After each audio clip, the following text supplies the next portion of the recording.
Hello, welcome to the Square Base Show with your host, Rob and Val. We have made it here on a river. We're getting inside a building. We're about to defend some low linear obstacles in this chat about terrain. Oh, we do love some rollicking terrain, do we not, Rob? I mean, I know you love Huge terrain, fan. Rob. You've done some heroic terrain building in the past year, 2 years. To quote one of my favorite quotes in all of wargaming, the terrain is the third player. Terrain is the third player. Terrain is the third player, which is very exciting. We are in a very good terrain. Is like this evocative, like world building thing that we get on the tabletop. It's actually one of the reasons I play. I like great terrain. Really defines a board. You've got some amazing terrain at your place, right? Yeah, I've got a great personal stash. I'm building up my event stash as well, trying to get to 25 tables, which is a lot of tables. But we're making progress there, and yeah, I think not only is it the third army or the third player, but I think Old World specifically is really wonderful as a game with its terrain because it really, your models are really visible on the board, right? We don't have a lot of like line of sight blocking and ruins and things like that. So like the armies are really center stage. And they are elevated by the terrain. So they kind of like, as far as the look of Old World is concerned, terrain doesn't obscure or take away from your beautifully painted armies and models and stuff. It actually, I think, really enhances it. And then one of the downsides of maybe the core rule terrain is that there was some key features, perhaps, that weren't very rounded out. Mm-hmm. I know you're a big fan of rivers. So maybe we get some. I used to love hopping in buildings in 8th edition fantasy. I thought garrisoning buildings was so much fun. Not a lot of great rules in the core rulebook about that. So maybe we get some stuff that tickles our terrain fancies.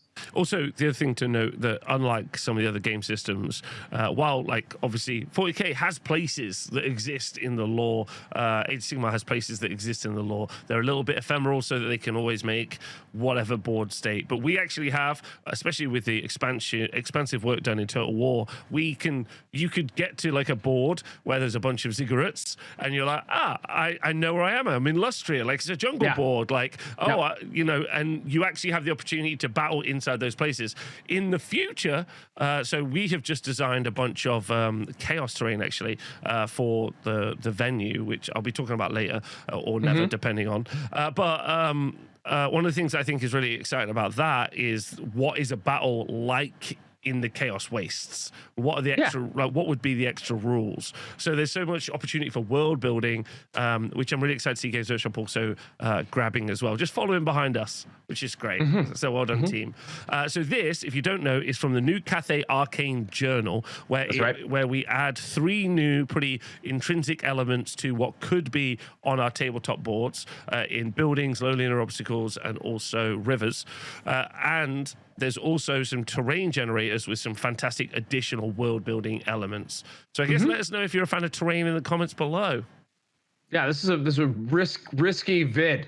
We're gonna have to title this one pretty enticingly, because there are some keywords out there that definitely don't do well. Will terrain survive? We'll see. Terrain will not survive. Rumors. Hey, by the end of this video, I'll tell you a rumor. There we go. Hey, look, friend of the show, Eric's Hobby Workshop, great channel. Mostly guy. Terrain on there. That's his bread and butter. So maybe we can hop into the terrain craze here. Yeah, for sure. On YouTube. Okay, so we're gonna go through this, and like we said, there's first we've got like an almost a forward about terrain. Then we're going to be looking at low linear terrain features. We're going to look at buildings, and we're looking at these fantastic little like random tables. So try and get this done as fast as possible. So random terrain generation. On the following pages, you'll find 2 different terrain generators. There are tables that can be used to randomly generate terrain for your battlefield, thus removing any personal bias that may creep in when choosing terrain. No bias allowed in the Old World, guys. This is we want to be objective when we're setting up our terrain, folks. But we do want hatred.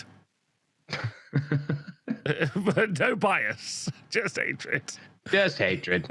Okay. Okay. Each terrain feature generated by rolling on a terrain generator should measure between 2 and 8 inches at its widest point. Should a feature be rolled the second time, you may either place a second feature of the same type, or you may place the first feature with a larger version measuring between 8 and 12 inches at its widest point. In the case of leading terrain features, should more be generated, each additional feature can be added to the first. And similarly, in the case of buildings, should more be generated, you may either place additional buildings, each measuring up to 6 inches, blah, blah, blah, blah. Okay, so my question to you, good sir, is are you likely to play a game with randomly generated terrain, or is it better to kind of pick a map? What are your pros and cons on that? I do. Well, go on. Here on Square Base, we are definitely biased towards maps. One thing that, I mean, especially when we see the random terrain generator, one thing that you will probably note is that you don't live at the global headquarters of Games Workshop in Nottingham, where you have shelves of terrain to randomly generate, and can just grab whatever you like down off the shelf or from the museum. So yeah, maybe not as useful for your average gamer, but again, rife, I think, with lots of cool ideas for things you could build for your table. Yeah, we've seen people take the idea of the cabbage carts to the craziest degree. So absolutely agree with that. Also, one of the good things about maps as well is your game isn't negatively impacted because you've just randomly generated something. You're like, oh, well, I can't. Oh no. Also, the Green Knight's coming out of there. That sucks. Yes. So that's one of those things. We also have. Go on. Oh no!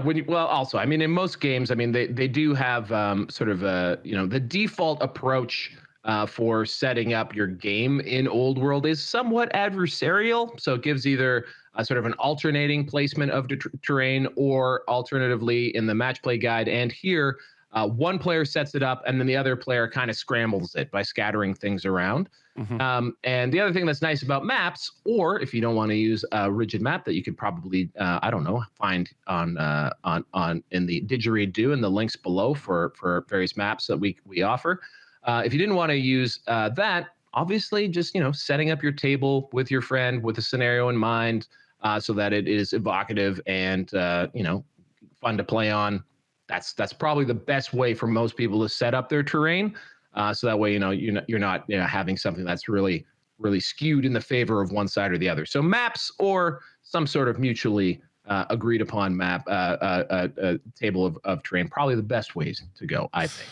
Absolutely. Do you want to take us through scat terrain placement or not? Your choice after the map chat.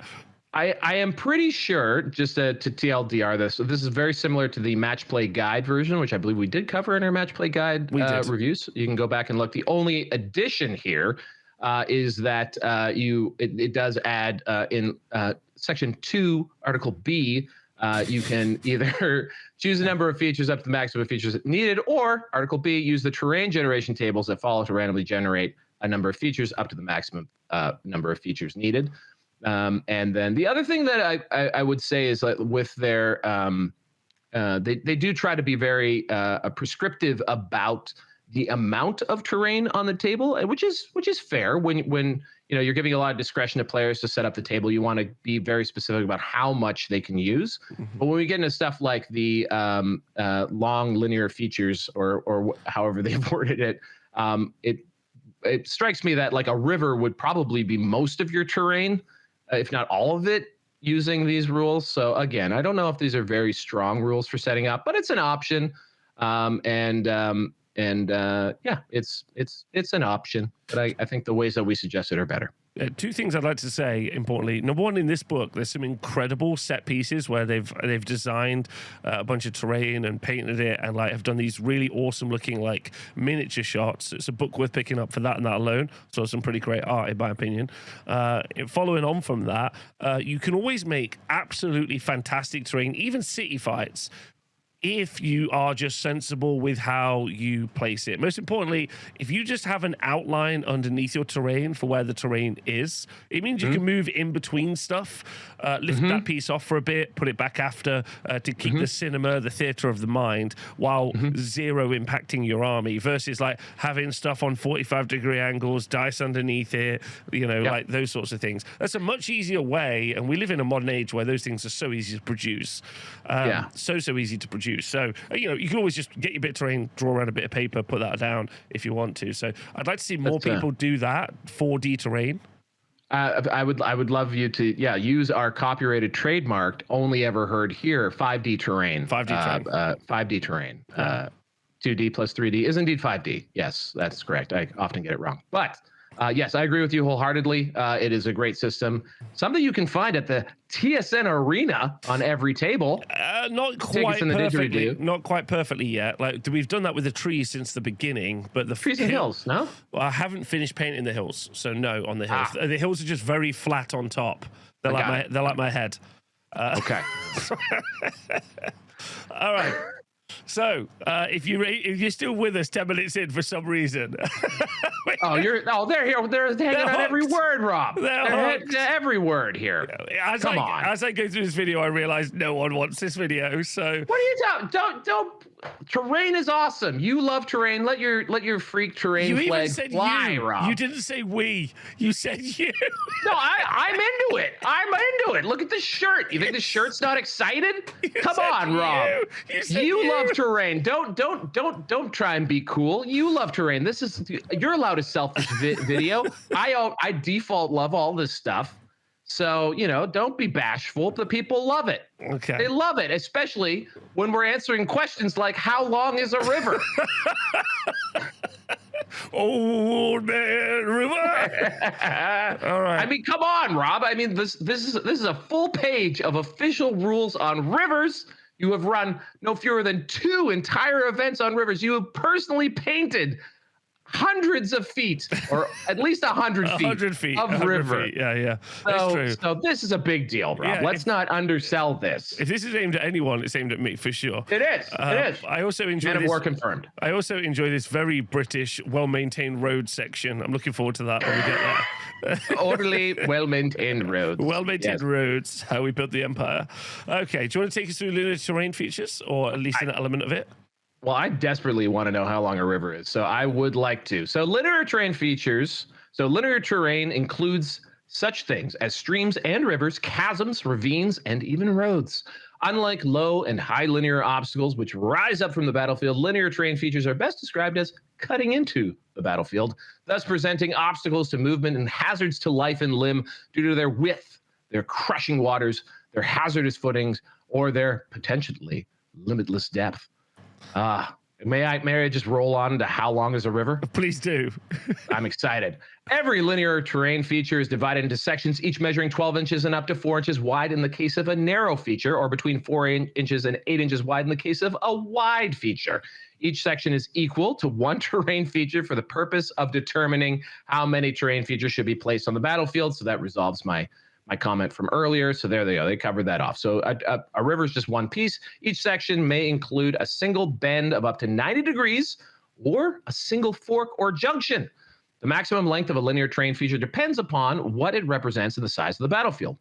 An especially hazardous linear terrain feature, one that counts as dangerous or impassable terrain, such as a fast-flowing river or deep chasm, may not be longer than half the length of the longest edge of the battlefield. Cross-eyed now. For example, a battlefield that measures easily traversed linear terrain feature, one that counts as open ground or difficult terrain, such as narrow stream or well-maintained road, may be any length, twisting and turning across the battlefield and around other terrain as required. Okay, so there you go. I'd like to bring something up, as I think, and now I don't want to boast, but maybe the world's leading expert on rivers in the old world, potentially. One of one. But still number one. Yeah. Plant your flag. Yeah. Plant your flag. And I would say the concept of putting either a fork or a 90-degree bend in a river is fucking crazy. Like, they have got no expertise on this front. A 90, how are you going to do a map? A 90-degree turn? What are you going to do? Just river someone in? It's insane. You could do a corner river. I don't know. No, it doesn't work. It's insane. We're building worlds here, Rob. It's an option. It's insane. Okay, so that is just a river is some amount of distance. Okay, good. Mm-hmm. It also, the big mean fast flowing rivers are a little more restricted than, a babbling brook. I'm a babbling brook guy. I love a nice babbling brook. I own a number of feet of babbling brook myself. Looking forward to getting it on the table. Okay. So more pastoral in your waterways. Mm-hmm. Yeah, Yes, okay. absolutely. So placing linear terrain features. Linear terrain features are placed as described in the Warhammer Old World rulebook. Don't do that. Do a map. Touch a different. Also, there are, and this is something worth noting.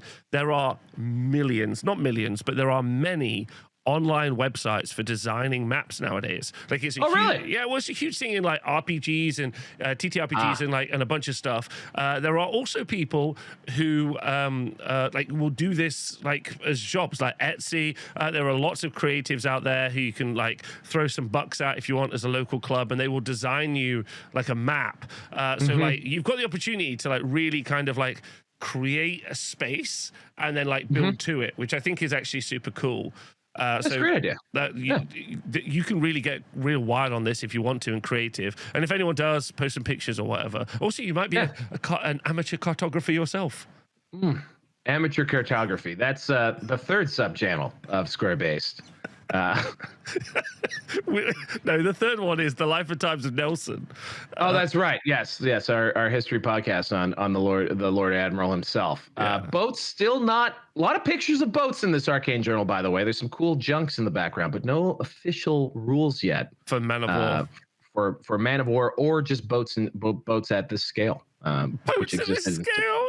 It existed. 6th edition. There were boats, and perhaps you could sail your boat perhaps down a fast flowing river or an especially large or hazardous linear terrain feature that measures anyway. But anyway, yes. We digress. I think it's worth saying 16 minutes in that the only people currently watching this with us are crazy fucks. So yeah, this is the biggest. This is our biggest. This is the hit of the year. Yeah, this is gonna blow them away. I don't know. Everyone Let watching us know in the comments. You're a nutcase because all of you have perked your ears up at the concept of having a boat on the board. Anyway, great. It's happening.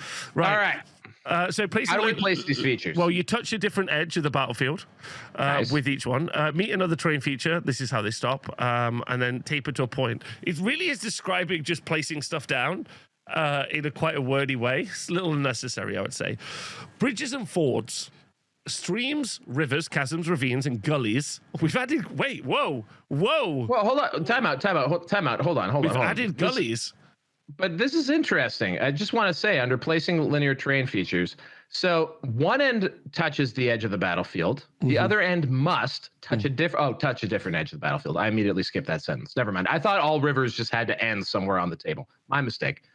We can go on to bridges and fords. I'm glad we resolved that. Well, it's actually streams, rivers, chasms, ravines, and gullies, which you've thrown in randomly. Can be crossed by bridges. Rivers and streams can also be crossed by fords. You may include a single bridge or ford measuring up to 3 inches. You can't tell me how many bridges or fords I can put in here. You may include one. What is this miserly ford or bridge economy that's going on here? I know they're expensive back in the medieval times. One per 12 inches of linear terrain. Okay, that's fine. There'll be a ton of bridges here. I just stopped reading. Okay, I understand. We're both struggling to stay on the page here because of excitement. It's palpable. Yeah, a bridge counts as open ground. A ford counts as difficult terrain. Interesting. Gotta wade through the water a little slowly. Okay. I just have all the rivers be dangerous terrain in my river pack. But that's because in the future, I have a plan to have a bridge and ford designed to add in because we have the actual physical files, which we still aren't selling like a year and a half later for some reason. But anyway, I digress. That's not a you fault, chat. That's a Q4 2025, big things coming from Squarebase, guys. It's going to be awesome. What I need everyone in the chat to know is let me know if you would order a river from us in the comments below. And if you would, then we'll sell them. Okay. Rob's trying to sell you down the river, guys.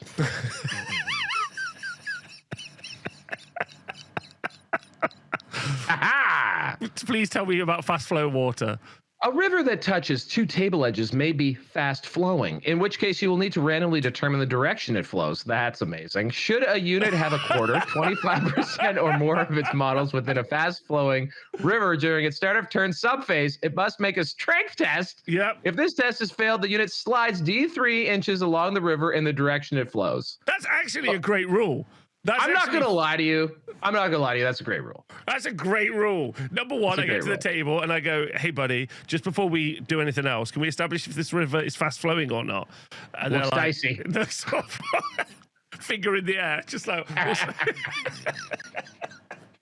The D3-inch move is great, though. And I had never thought about using the concept of a strength test to, like, be impervious to the move. That's really cool. And this might seem like to a lot of players out there, like, oh, who's ever going to remember that? But also, like, this is a thing that we talk about, I think, a fair amount, which is like game mechanics drive narrative moments, right? Mm-hmm. So, like, having a rule for this means that this can happen, and maybe it creates a situation where they're 3 inches downstream and it just changes the course of the game or something neat happens. So, like, having rules like this does have, occasionally an impact. It's great. I like it. Yeah, I love it. It's great.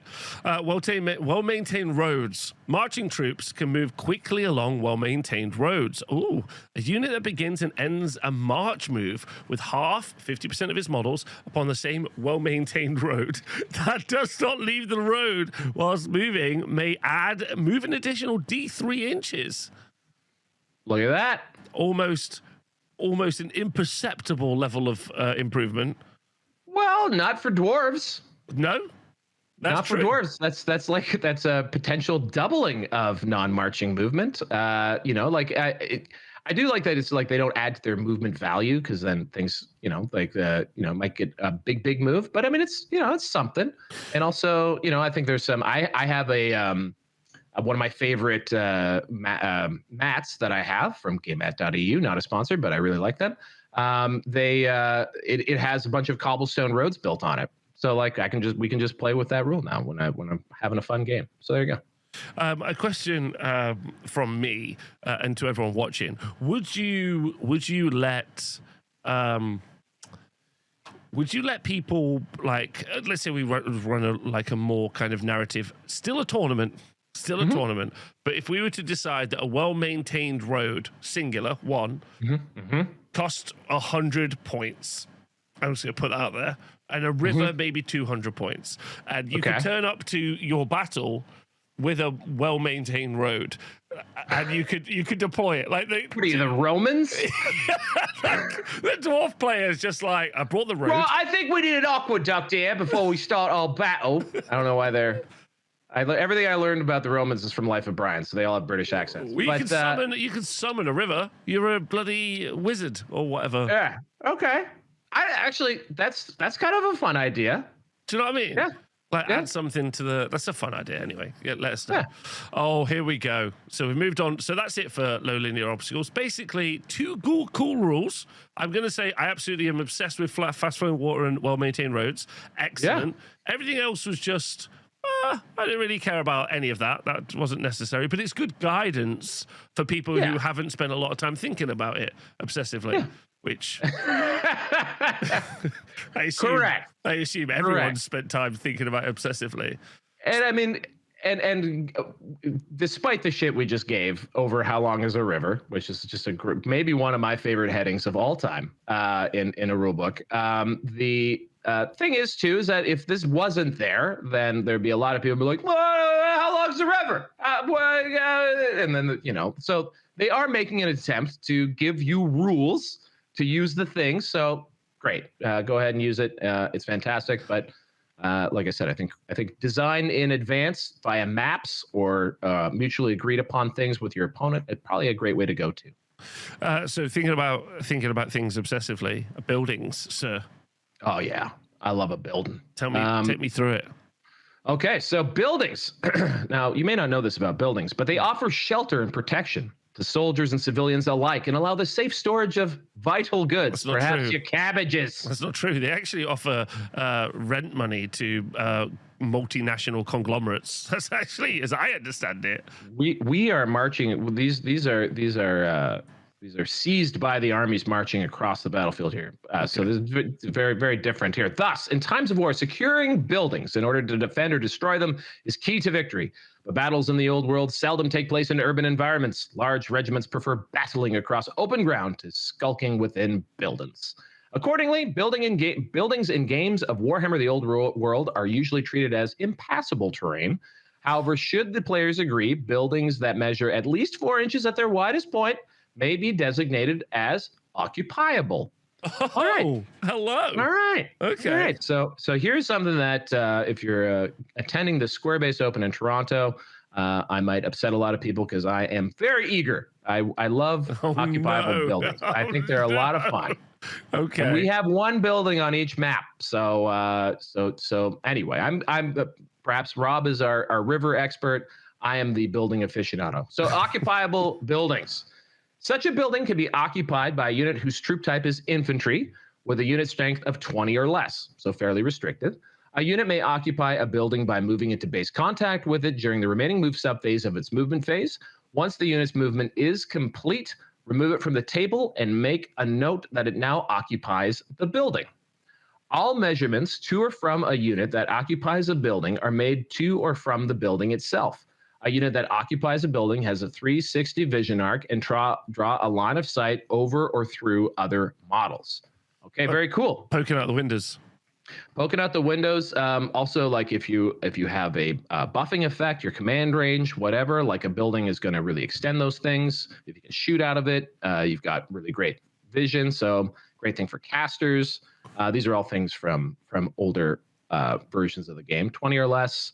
It's a pretty beefy sized unit that can hop in there. Pretty cool. You want to do leaving? Sure. Unless it's fleeing, a unit can leave a building during the remaining move subphase of its movement phase by making a follow-up move or by pursuing an enemy. Simply place a unit back on the table so that at least one model is in base contact with the building. Unit's move then ends, and whilst the unit occupies the building, it cannot declare a charge. So yeah, you can just leave the building. You can get in the building and you can get in the building. I guess what's interesting about this, realistically, is if you were to have a large building that blocked line of sight, you could move into the building, move out of the building, and it'd be a way to kind of progress up the board without being shot. Would be an interesting kind of tactical choice.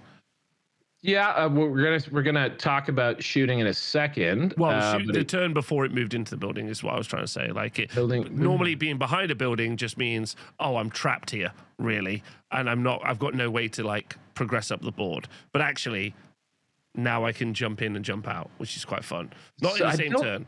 Yeah, it's not explicit, but it does say like when you're going in, once the unit's movement is complete, remove it from the table, make note that it now occupies the building. And then here, you can in the same. Yeah, I think the intention here is you can't hop in and out in the same turn because otherwise, you could probably teleport pretty far. But even here, yes, that is good. And right now, with just purely impassable buildings, they do, provide, a pretty significant obstacle, I would say, and that's part of it, right? Like that's what makes them interesting. But now they are a little more fungible. But it's only a very specific types of infantry that can even get in and out of it. Unit strength 20 below, very small. Yeah. Cool. You can flee as well. A unit that flees whilst occupying a building does not move. The unit counts as fleeing and must rally as normal, but will be hide behind the safety of the wall. So it's fleeing while inside the building. So if you flee and you're in it, okay. So let's keep that in our brains as we see what happens in combat. Because a flee reaction, and you don't move, and then they make contact with you. I think you might die. So that's interesting. Okay. Buildings and shooting. Shooting from a building. Some buildings have upper story windows or flat rooftops, making them advantageous to missile troops. To represent this, up to half, 50% of the models occupying a building can shoot and cast spells. So that means most amount you can get is 10 shots out of a building, and magic missiles, of course. Shooting at a building, any model that can draw a line of sight to an occupied building can target the unit that occupies it. However, the unit is considered to be behind full cover. That's pretty good. So that's pretty good. It says -2 to ballistic skill level shooting. However, I will point out, because I learned this lesson really, really the hard way, as magic missiles don't roll to hit, so they don't really care about full cover, and you could have your entire unit of 40 halberdiers just die in a fire. And that was a very evocative and vivid moment that happened to me in 8th edition. So beware of magic missiles when occupying a building, guys.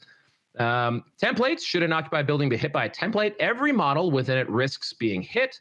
However, due to the protection offered by the walls, they're hit on a d6 roll of 5+ rather than the usual 4+. Oh, I would have really thought it would have gone the other way. I You're understand that. more likely to be hit. Well, I mean, if I'm smashing a building with a magic missile, or like a template, I feel like it's worse being in the building than maybe it's worse being out in the open. What do I know? Yeah, maybe. Okay, fine. So like a third of all the models in the unit being hit is probably still better for a template, like a template success, than it would be on the table, just off the top of my dome. Like, because except for the very large templates, like for example, like a regular 3-inch template, this is way better, I would think. Because it's every model inside the building. Okay, yeah, I see what you're saying. Yeah, there's more models being hit, but being hit worse. Yep. Okay. And then finally, incoming. Should an occupied building be hit by a cannon, the unit within it suffers D3 strength 4 hits, each with an AP of -1. As stones and shrapnel explode from the structure, the cannonball then stops immediately. Okay, so yeah, it maintains its impassable effect on cannonballs, which is great, and negligible impact on the occupying unit within. So, question to you and everyone watching this video, all 20 of us, let's go. Wow. Destroyable terrain. So they mentioned that, I don't think there is any rules. No, that's not in here. That's taking the buildings down. Yeah, it's something that happens in Age of Sigmar at the minute. You have, or they don't have it with the generic terrain that's on the board. They have it with faction terrain. Okay. But I don't hate the idea of like terrain being like, again, depending on how much of a simulation you're trying to go for. Forests, if you have something with the flaming attacks, then they can, take wounds off of a forest. Artillery can take wounds off buildings, etc. I think those are all very interesting. Only dwarfs can affect hills. Simple stuff. I mean, there's lots of latitude for stuff like that. And I would say that your next terrain fetish, which I believe should rightly and properly be building 100 feet of castle wall, that siege rules, which you gotta think there's gonna be one of these arcane journals that features like some form of a siege, some form of like Warhammer Siege, because it's a core part of the Warhammer Fantasy experience. That had obviously rules around how you blow up walls and things. So maybe it's just something that gets bolted on later, but not this time. No, just sort of rattles everyone's brain a little bit. So we've got buildings in combat. Assault in building. Assault in a building. When an enemy unit charges a unit with a building, it charges the building itself rather than the models within it. Whilst engaged in combat, both units are considered to be in skirmish formation, regardless of their actual formation. That's fun. I like that. That's just a nice narrative nod. However, due to those close confines of the tower, only 5 models from either unit can join the fighting rank. Oh, nowhere to run. A unit that occupies a building will not give ground or fall back in good order. Instead, the unit holds its ground and the combat continues. Should a unit occupying a building break and flee from combat, it will find itself trapped within the walls, unable to escape. Such units are completely destroyed and removed from play. In such cases, a unit belonging to the winning side may choose to take occupancy of the building. That's so funny. Slaughter them all and get in the building. Very fun. Yeah, I think I don't know. That's fine. I don't know. I really love the idea of fighting over a building, and then sort of limiting it to 5 models per side to join the fighting rank. I guess doesn't limit it to being able to kill more than 5 models, obviously. So that's pretty cool. But it does make clearing out a building a little more difficult, especially in combat. So yeah, that's everything for buildings, and I got to say I really like it. Doesn't seem very complex, doesn't seem super abusable, adds a lot of narrative as well. I also like the concept that you don't have to build like your typical manor house. A building could be an area where you've got like a palisade or a big fortification. Like the concept that it's like a little bit more of a castle wall is a good example. Or like something similar. So, or a fort or those other things. So just adding more rules, even if these rules are pretty simple and we could come up with some of these things ourselves, giving us guidance to this world building, I think is excellent, especially as I think, well, I know, but I definitely believe Old World is going to be around now forever as like a game system for us to play. So I don't feel any risk in 3D printing or purchasing a beautiful building that like I can tell stories around and battle with. I think that's very fun. Yeah, and I mean, there's just so many. I mean, buildings are cool, and this I don't know. I think these are fun, evocative rules. I really genuinely like it. It's interesting too, like just thinking about how this might play out on a table, like terror checking a unit in a building, and then them failing, and then you make contact with that building. You're in base, they just die. And they're all just screaming. They're in the building screaming as a dragon comes at them. They're like, ah! Yeah, exactly, right? Like it's I don't know. It's cool. I don't know what it is about my gamer brain. I just love the idea of fighting over buildings. So you might be forced to make use of these rules at the Square Based Open Toronto. Refunds not available if this is your problem. No, I'm kidding. But okay. But yeah. So these next two pages are certain areas that exist inside the old world, and they are some wasteland terrain generator maps. And these are just going to be fun to just talk through and talk shit about and have a good time with, because they are fun. And these things are fun, and that's what we're going to do. The first one, the wasteland terrain generator. This terrain generator represents the barren wilderness that stretches from the walls of Marienburg to the shores of the Sea of Claws. It is a windswept and inhospitable place, supposedly home to tribes of orcs and goblins, trolls, and worse, and only sparsely inhabited by civilized folk of the Empire. Now, I love this, FYI, like the sorts of things that you might come up against, because immediately as I'm having terrain designed for the venue, like it gives me inspiration for what I could make these maps be. And as I've said, like we've done the foray pack, the seasonal battles pack. I really want to do a bunch of other packs now. And now I can start to really formulate what these things look like. So I think this is quite exciting, right? Like, this is, well, again, all 20 of us watching. Yes, Rob. Well, but so one thing, again, I think a lot of us have the frame of reference of Warhammer Total War, which really, put like, I can picture exactly the area that is the wasteland around Marienburg.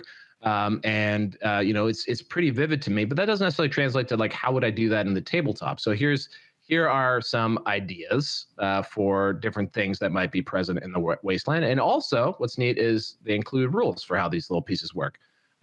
Anyway, let's have a look. Okay, 2d6. We roll a 2. We get a shallow stream. We'll do these one each. A shallow stream meanders. So this is more of a babbling brook through the battlefield. A shallow stream is a narrow linear terrain feature that counts as difficult terrain. With a 12-inch section, must include either a 3-inch section of rocky rapids, which are dangerous terrain, or a ford. Must. It must. Okay.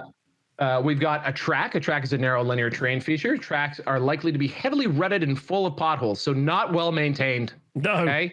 No. This is a Spanish road. I don't know why I threw the Spanish under the bus there. You can throw England. It's fine. England, or really any Western democracy at this point, probably. Track. Whilst most of their length counts as a well-maintained road, every 12-inch section of track must include a 3-inch section of difficult terrain. So going to screw you up. It must. Going to screw you up. Okay. So that D3 gets a -1 when you're walking along the track. Woods. Okay, woods. The tumble downs are littered with windswept woodlands. Woods may count as either difficult or dangerous terrain. Oh, I got a boring one. Okay, you've got hills, so that's boring too. And still not taking a stand on whether or not woods are difficult or dangerous. Cowards. The many low hills of the tumble downs are what give the region its name. A hill may feature one rock-strewn slope, which counts as either difficult or dangerous terrain. That's cool. So adding a facing to a hill, rather than it just being the same on all sides, you have sort of a difficult or dangerous side. I also like the idea of having an impassable side on a hill. I have a lot of hills that sort of go up to a cliff, but anyway. That's fun. That's very fun. Okay, a marsh. Yes, I got a cool one. Areas of wetland dominated by tall grass can be found throughout the wasteland. Wherever a river, stream, or lakes meet ground, a marsh counts as difficult terrain. Yes, I really want to do marshes because they're really easy to produce. This is like a certain shape that's pretty flat. You can put, like, it's a good addition or change out for a wood, I reckon. Well, yeah. Yeah, but it doesn't have line of sight blocking. But also, Rob, if you like a marsh. Yeah. Buckle up, because here comes the saltwater bog. Holy shit! I was not expecting that. Okay. This is brackish water, Rob. This isn't just some lovely marshy water with frogs hopping around. This is a brackish saltwater bog. In the wasteland, solid ground could quickly become a bottomless mire. Saltwater bog counts as dangerous terrain. However, any model that begins its movement within, passes through, or ends its movement within a saltwater bog will suffer a mishap on a roll of 1 to 2 rather than the usual 1, claiming a full third of, is that right? Yeah, a third of your army could be just devoured by a saltwater bog, Rob. These are not to be messed with. I'm obsessed. I get to the tabletop, I'm playing someone, I'm like, hey buddy, just to establish, is this a marsh or a saltwater bog? It's important for us to know. Yeah. Brackish water, very different fish. And before we carry on, how fast is that river going? Okay. There's a lot of things we need to establish before we play. Okay. A fen. Let's go. A fen is an area of reed-filled wetland, dead trees and stagnant pools, and a fen counts as difficult terrain. Okay, good. Okay, cool. Scrubland, an area of rocky and uneven ground on which grows tangled scrub, thorn bushes, and stunted trees. I think I know what this might be. Scrubland is a type of wood and may be classed as either difficult or dangerous terrain. Interesting. So it's just a different idea for a forest, basically. Yeah, there's so many fun things that you can do with like the concept of like, again, 5D terrain, 2D flat bit, and you stick some stuff on top. Like you could have that be like a bunch of braziers, right? That people are burning, like, you know, whatever it might be, and there's loads of like billowy smoke coming out, like a mining camp or something. And you know, it's difficult to pass through. It blocks line of sight 'cause there's loads of smoke. You can do loads of really fun stuff. I'm so mad that you get number 11. Okay. Number 10, standing ruins. The wasteland is scattered with the ruins of the past. Standing ruins are an area of difficult terrain with an enclosure, meaning no more than 12 inches along its longest side, and at least 2 edges of the enclosure must be bordered by low linear obstacle. So the Garden of Moor is what we're seeing there. Yeah, Garden of Moor, or like a blown up manor fortress thing. Interesting. What unfortunately this one I think is a little obscure, and if I recall, there might be some rules for ruins in the rule book. There is. But yeah, okay, cool. I see why you're excited for number 11. Fishing village. Perfect. A fishing village consists of a single building measuring between no more than 6 inches long, measuring between no more than 6 inches along its longest side, and an enclosure measuring no more than 9 inches along its longest side. At least 3 edges of the enclosure must be bordered by a low linear obstacle. Okay, so that's an idea of a fishing village. Dude, a little cute fishing village. That's amazing. Okay, why not? A sand dune. Sand dunes are gently sloping hills of wind-blown sand that can rise to great heights. Because they consist entirely of deep and shifting sand, a sand dune counts as difficult terrain. Very interesting. So it's a hill that's difficult terrain. That's interesting. I find that interesting. That definitely changed. Well, because a hill is open ground aside from the benefits, like the line of sight blocking and other benefits being on a hill gives you. But now, it's going to mess up charging on or off of that hill. It's going to make you tired. I mean, even just thinking about walking up and down a sand dune just exhausts me. Very evocative, the sand dune. All right, so, wasteland. What do we think about the wasteland? Yeah, good. Like, loads of fun stuff there, I got to say. I mean, I feel throwing woods and hills back in there again is like, come on, guys. But I guess it's a generator, right? It's not like these are a bunch of new things. These are some generators. Obviously obsessed with the saltwater bog. But yeah, this is good. Like a bunch of different stuff, and again, like very thematic for the region. I'm very much hoping that we do end up with some other areas. Like I'd obviously love to see an empire terrain generator and like what those 12 things may be, and like a bunch of stuff. And we do have a second one to go through as well. What did you think of the wastelands? So yeah, it's interesting that how you holler that out. I guess their first like really grounded setting for a series of missions and things like that is a wasteland. So it's like not necessarily your first thing that you might think of as an exciting terrain set to build. However, I do really like, that like although a lot of these things do just come down to being difficult or dangerous or whatever, again, it's just giving you new ideas for things that you can do with your terrain and your board. Introduced, cool concepts like a fishing village, I'm all for it, man. I think this is fun. I agree. Right, the next one is the Shadowlands terrain generator. This terrain generator represents the windswept northern reaches of the wasteland, where gales blow from the Sea of Claws and cold rain pelts from the barren earth. Here, the folk England. Here, the folk, or maybe Scotland. Here, the folk of Westland live precarious lives, constantly battling the harsh elements and ever watchful for the bloodstained Norskins. So we go. So we haven't gone quite far enough to get you cut off we have to give the writer their day for the end of that sentence. For the ever watchful for the blood-stained sails of Norskin raiders upon the storm-tossed horizon. Ooh. That's nice. Yeah, tell me a story, sir. That's would you nice. Would you like to do the first one or the second one? Well, here, actually, let's give a little more context. The land upon the shores of the Sea of Claws is cold and uncaring at the best of times, but with the arrival of the Chainmaker, it has become far worse. Great monoliths dot the landscape, raised in praise of the ruinous powers. These crude menhirs attract the winds of dark magic, which twists and warps the landscape, causing the northern reaches of Sigmar's empire to resemble the trackless wilderness of the far north. Chaos Wastes, creating a shadowland in which the influence of chaos grows with each passing day. Ooh. We have seen the word Shadowlands, and I believe we also were like, "What the hell are the Shadowlands?" when we did our lore deep dive. Did we not? We did. All right, so that's what the Shadowlands are: the places tinged by chaos near the Westerland. Okay, cool. The wasteland. Very cool. All right, so the first one of our terrains we can get is a road. A road is a linear terrain feature that can either be narrow or wide. If the road is wide, it's well maintained. If the road is narrow, it's likely to be poorly maintained, heavily rutted and full of potholes. Every 12 inches section of the maintained narrow must include a 3 inches section of difficult terrain. Okay. All right. So another non-well-maintained road. That's fine. Or it could be a well-maintained road if it's wide. Okay, fair point. We have dense woods, Rob. Dense woods. I like that. Darksome forests border the northern edges of the wasteland. Dense woods count as dangerous terrain. They took a stand. However, any model that begins its movement within, passes through, or ends its movement within dense woodland will suffer a mishap on a roll of 1 to 2 rather than the usual 1. That is rather indeed dangerous. So move through terrain if you have a dense wood around. Suddenly worth it because you can re-roll those. Because again, that takes it from annoyingly dangerous to like devastatingly dangerous. What's also interesting is like a regular GT is I could just be like, hey, we're doing a 2,000 point GT next month. We're playing in the Shadowlands, so we're playing with dense woods. We're playing with like you can just add or change elements. And what's really fun about that is it does change the meta.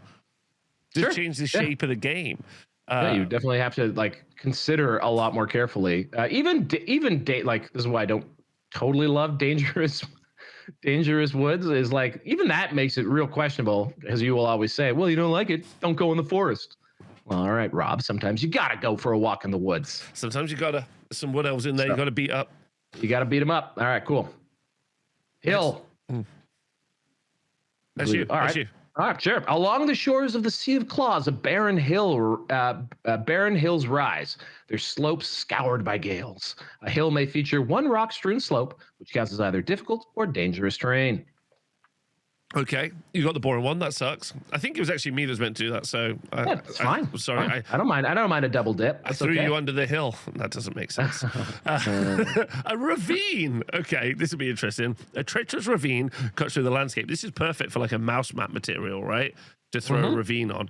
A ravine is a linear terrain feature that can be either narrow or wide. A narrow ravine counts as difficult terrain. A wide ravine counts as dangerous terrain. I also love the idea you could do this really easily as well. So you could do a mouse map material, and then over the top of that, you could place like, some thin like wood to be like a bridge or like a plank that's going across the ravine. That's super fun. I mean, if I were to really invest in ravines, I would also say they should at least give you cover because you're dipping below. You're like in a little trench. Oh, you're going. So you should. You're going. Yeah, you don't in. get. Yeah, you should at least be obscured by the ravine. Anyway. Oh, if in the ravine. Yeah, no, I agree with you. If in the ravine, you should be obscured. Yeah, I agree. Very important. Very important. See, they're hanging on every word. People were crying. People stopped about to write in the comments, Rob, that should obscure. And then they stopped because we had a great discussion. Standing stones. Huge slabs of crudely dressed stone rise from the cold earth. An area of standing stone count as difficult terrain over which no line of sight can be drawn. Oh, a little bit of a Stonehenge situation. Little Stonehenge, yes. Okay, all right. And an area of standing stone counts as difficult terrain over which no line of sight can be drawn. It's just another forest. Yeah, I guess so. I guess, is that any different than like if you're in it, can you see through it? If you but it just lets you like build a base, a forest style base, bang a bunch of stones on it, and then just say this is a forest, or it's not a forest. It can be like you can't move through it, but it still blocks line of sight. And when people say why, say magic stones. Or what I'm saying, like, it could be like fundamentally different from a forest in the sense that you can't, like, when you're in it, you can't see out of it, but you also can't be seen. So like you have like, you know what I mean? Yeah, like you're in there and you don't know what's outside. Yeah. Yeah, very fun. Scrubland, an area of uneven ground on which grows tangled scrub and stunted trees. Scrubland is a type of wood, maybe classed as either difficult or dangerous terrain. Yeah, all right. I feel like they chose two very blasted, empty lands for their generator. But I gotta say, they're sweating right now. Like they're doing everything they can to think of different things in these very boring places. I can't wait till we get something that's a little bit less blighted. If I don't get a meadow somewhere in like one of the more fertile lands, I'll be pissed. Yeah, a paddy field. Like I'm ready for this. Yeah, but again, imagine like specific place in Cathay. What is a dwarven mountain hold? Like there's so many things you can do with this. Yeah, challenge for the 12 people watching now. Just write down Cathay dwarfs. Write down your 12 places right now. Just be like number 1, like because they'll be hilarious. Like if someone leaves a comment. Yeah, what are the areas that you would like to see like developed terrain for? It'd be cool. Balloon factory. A balloon factory. Rocky ground in Nangao. Rocky ground. Patches of rocky ground break the earth, tripping and slowing the progress of formed troops. Rocky ground counts as either difficult or dangerous. Nice. Good. Haunted ruins. Yes, I've got a good one. Fallen debris lies thick upon the site of an abandoned dwelling, bordered by the remnants of once mighty walls. Haunted ruins consist of a single building measured up 6 inches long at its longest edge and no more than 12 inches along its side. At least 2 edges of the enclosure may be bordered by a low linear obstacle. Nope. That's it. I'm pissed. There should be a special rule. Like, if you end up within 6 inches, you got to make a leadership check. If you fail it, then you gotta do a fear check to enter the haunted ruin. Obviously, you got to do something, right? Yeah, like there's got to be either a negative effect that you get or something. Okay, we need a little bit more work. Put that one back in the cooker, boys. It's not finished. Yeah, I'd like to see like a when you got to pass a fear test to get inside the haunted ruins. Shardlands. But this is the nice thing about this. They're giving us a starting point, and now you can like make some shit up with your friends. It's awesome. Shardlands. The tortured land shifts and cracks underfoot, revealing lava flowing beneath. Really? Nice. Wow. Shardlands count as dangerous terrain, obvi. However, any model that begins its movement within, passes through, or ends its movement within Shardlands will suffer a mishap on a roll of 1 to 3. I feel like unusual one. I feel like there should be like some sort of special rule, like chaos can make it like a 1 or a 2 or something. Like because it's the chaos corruption, right? Seep it in. Well, they melt just the same. Yeah. I was just thinking it would be really cool if you could like wind blast someone into something like this. Oh, that's cool. You can't. You see, those are, I think those are give ground. So like, but if they want to move out of it. Yeah, well, no, because give ground stops at terrain. But like, if you could do a thing where you like force a panic check and like you get them to flee into it, like that's fun. That's fun. Also, a very cool thing would be to have a spell that turns a piece of terrain into a shardland, like a corrupting spell for chaos. Oh, that'd be so nasty. Like you got some guys hiding in a building or like or in a forest or something, and you just turn it into one of these things. That's Yeah, pretty dope. that's cool. Yeah. All right, a chasm. A deep chasm cuts through the landscape. A chasm is wide and impassable, linear terrain feature. Every 12-inch section must include a bridge. So this is just straight up. You've got to battle over the bridges. That's I love those. It evokes the Battle of Stirling Bridge. Mm-hmm. That's where Eric Wallace actually fought the English and defeated them. It's not like in Braveheart. He was fighting over a bridge with his skeletrons or whatever they're called. Bottomless pit, a seemingly bottomless pit, opens within the landscape. I don't know why I find that funny. A bottomless pit is an impassable terrain feature measuring between 3 and 6 inches at its widest point. Okay, cool. So that's It's just that's like in Who Framed Roger Rabbit, the black hole you drop. just a big more. Yeah, I guess it's basically a building, but it's not one you can get inside of or blocks line of sight, right? So Doesn't block line of sight, just blocks movement. Pretty cool. yeah, I mean, ultimately, all these things are just stopping you moving around them or doing something. I wouldn't have minded seeing some additional effects, like for instance, like a variety of different building types in the next book, where, like a haunted mansion, as an example, or a bakery that adds +1 to your leadership because you're well fed, right? Yeah, You know, like what we've seen with the special feature in the match play guide being used, where it's very relevant who's controlling that special feature because it does give you useful bonuses, right? So yeah, lots of room, and hey, lots of narrative space for our game designers to think of fun and cool things to do. I like this. Yeah, I would say that I feel they did an okay job here. Like, if I'm being a hundo P, I feel like they could have gone real weird with it. And shout out to the rules guys if you are watching. Like, I need you to know that there's only this is only really going to sing to a certain section of your audience. Me and Val are a certain section of that audience. We're here. And we are willing to get very weird with it. So get weird, like, because we're gonna get real weird with it. So give us some real weird shit. So please, because.